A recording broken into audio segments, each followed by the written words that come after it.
मंद्रुपच्या upper तहसीलदारांना दाखवा आणि 1 लाख रुपये मिळवा, प्रहारने केली घोषणा। दक्षिण सोलापूर तालुक्यातील मंद्रुप येथे 4 वर्षांपूर्वी स्वतंत्र अप्पर तहसीलदार कार्यालय उभारण्यात आले होते।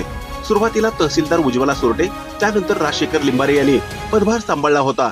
तहसीलदार राजशेखर लिंबारे यांच्या बदलीनंतर तहसीलदार सुजित नरहरे यांनी पदभार स्वीकारला।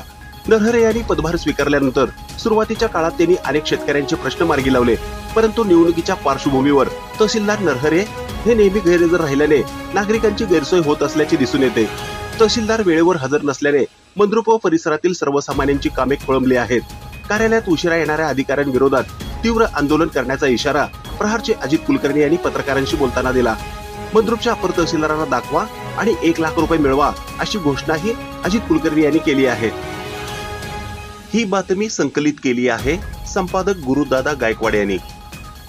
बघितलं काही शेतकऱ्यांच्या काही रस्त्याच्या अडचणी आहेत, काही शेतकऱ्यांच्या शेतात पाणी थांबलेलं आहे, काही रस्त्याचे प्रॉब्लेम आहेत, काही कुणाचं देणं घेणं बांधकऱ्याचा प्रॉब्लेम आहे। अशा अनेक अडचणी तहसील कार्यालयात घेऊन 4 ते 5 वर्षापासून, आत्ताच एका शेतकऱ्यांनी सांगितलं की मी 5 वर्षापासून संबंधित ठिकाणी फेऱ्या मारतोय।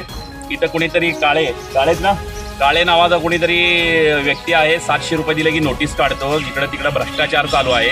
नवीन तहसीलदारांना इलेक्शनच्या ह्याच्यातून फुरसत मिळालेली नाही। अजूनही जवळजवळ आता 12:15 वाजलेत तरी तहसीलदार इथं नाहीत। शेतकऱ्यांच्या तक्रारी, शेतकरी जगाचा पोशिंदा असून शेतकऱ्यांच्या तक्रारी यांना जर काढण्यात म्हणजे निकाली काढण्यात किंवा शेतकऱ्यांच्या अडचणी सोडवण्यात यांना जर वेळ नसेल तर प्रहार स्टाईलने आंदोलन करून तहसीलदार असतील किंवा कोण संबंधित अधिकारी असतील त्यांची मस्ती उतरवल्याशिवाय प्रहार जनशक्ती पक्ष राहणार नाही, हे आपल्या माध्यमातून सांगू इच्छितो।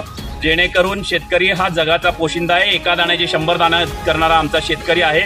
70% जगामध्ये शेतकरी असून सुद्धा शेतकऱ्याला आजकाल स्वतःच्या जमिनीबद्दल रस्त्याची अडचणी असतील, पाणी साचलेलं असेल, स्टॅम्प, काही वेगवेगळ्या पद्धतीच्या अडचणी आहेत, तरी अजून या तहसील महसूल प्रशासनाकडून, तहसील कार्यालय मंद्रुपकडून त्यांना न्याय मिळत नाही। तर यामध्ये काहीतरी आर्थिक तडजोडी करण्याचा, शेतकऱ्यांकडून घेण्याचा या तहसीलदारांचा काहीतरी घाट असल्यासारखा आम्हाला संशय येतोय।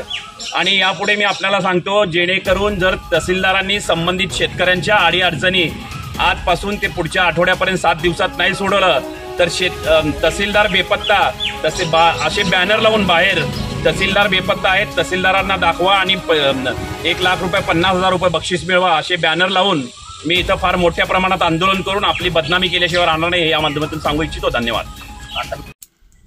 ताज्या घडामोडी पाहण्यासाठी आजच महाराष्ट्र सुखदेव न्यूज या यूट्यूब चॅनलला लाईक आणि सबस्क्राईब करा।